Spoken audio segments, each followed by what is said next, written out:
This channel does not promote any violent, harmful, or illegal activities. All content provided by this channel is meant for an educational purpose only. Trinamool ছাত্র যুবর ভূমিকায় অসন্তোষ খোদ দলেরই সংসদে।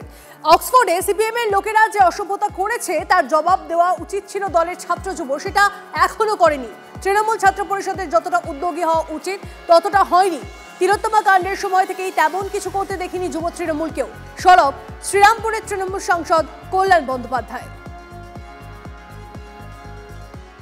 আমার যেন মনে হয়েছে যে তৃণমূল ছাত্র পরিষদে যতটা রোল প্লে করা ছিল উচিত ছিল ততটা হয়নি রাজনৈতিকভাবে। এটা আমার মতামত। এবার বাকিটা রাজনৈতিকভাবে দল ভাববে। দল হয়তো আমার সেই ভাবনাটাকে খুব একটা গুরুত্ব দেয়নি বলেই তো এখনও সেইভাবে সেই অর্থে দলের পরিবর্তন হয়নি ছাত্র পরিষদে। যুবরও সেই সম্বন্ধে আমারও অভিমত তাই।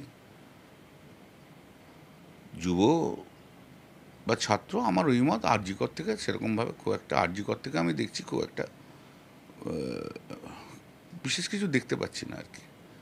যে আমরা যখন যুব করেছি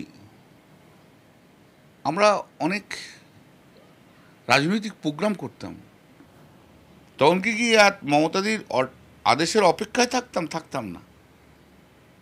আমরা করেছি, সেই স্পিরিটটা আমি এখন আর দেখি না, এটুকু বলতে পারি। অক্সফোর্ডের সিপিএমের লোকেরা যে অসভ্যতা করেছে সেই অসভ্যতার উত্তর কিন্তু দেওয়া উচিত ছিল যুব এবং ছাত্রদের।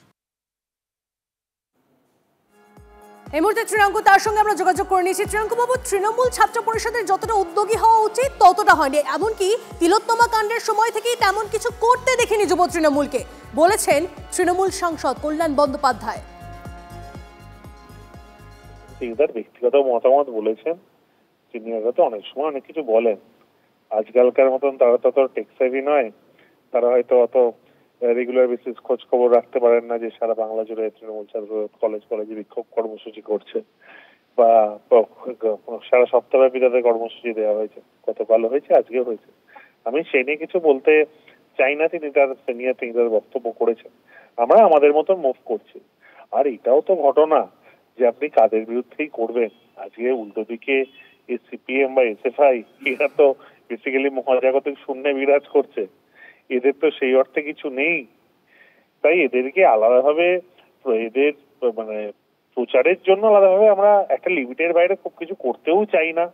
আর বাদ বাকিটা যদি আমাদের যদি কোনো ভুলভ্রান্তি থাকে আমরা আগামী দিনে শুধরে নেব। তবে এই সিপিএম বিধানসভায় শূন্য, লোকসভায় শূন্য তো বটেই, আগামী দিনে কলেজ নির্বাচনে শূন্য থাকবে, এটুকুনি কথা শুধু বলতে পারি। বেশ, অনেক ধন্যবাদ। কথা বলছিলাম তৃণাঙ্কুর ভট্টাচার্যের সঙ্গে। আর এই নিয়ে আমরা ইতিমধ্যেই প্রতিক্রিয়া পেয়েছি বিজেপি, সিপিএম এবং কংগ্রেসের তরফে। তারা কে কি বলছেন শোনাব। মার তো খেয়েছিলেন তৃণমূল নেত্রী হিসেবে, বিরোধী নেত্রী হিসেবে, মুখ্যমন্ত্রী হিসেবে তো ব্যান্ডেজ বাঁধতে হয়নি।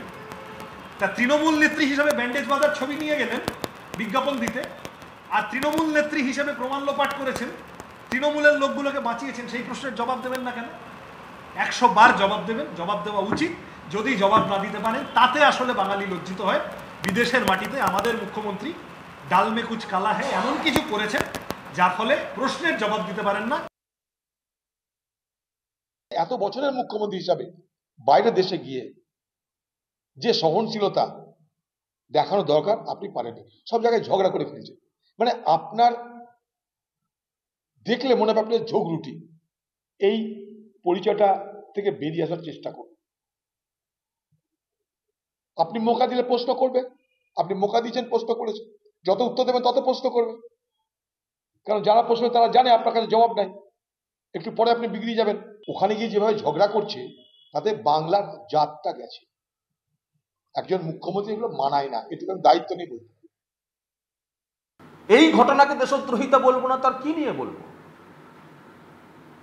কি হয়েছে রাজনীতি করতে করতে?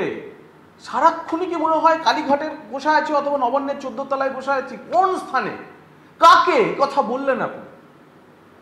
দেশ নিয়ে কোনো গর্ব নেই। বাংলার আলাদা জাতীয় সঙ্গীত করেছে, বাংলাতে বগ নিয়ে ঘুরে বেড়াচ্ছেন, আপনার নাকি ব হচ্ছে আপনার এমব্লেম। আলাদা পতাকা করেছেন, আলাদা গান করেছেন। এরপর যে পরিস্থিতি আপনি লন্ডনে করলেন, সাধারণ মানুষ বলবে 46-এর আগে যেমন সুরাবর্দিকে বাংলার প্রধানমন্ত্রী বলা হতো, আপনি এবার নিজেকে বাংলার সুবেদার বা প্রধানমন্ত্রী হিসেবে নিজেকে ঘোষণা করবেন, তাহলে এই কথা বিদেশের মাটিতে দাঁড়িয়ে কেউ বলতে পারে না।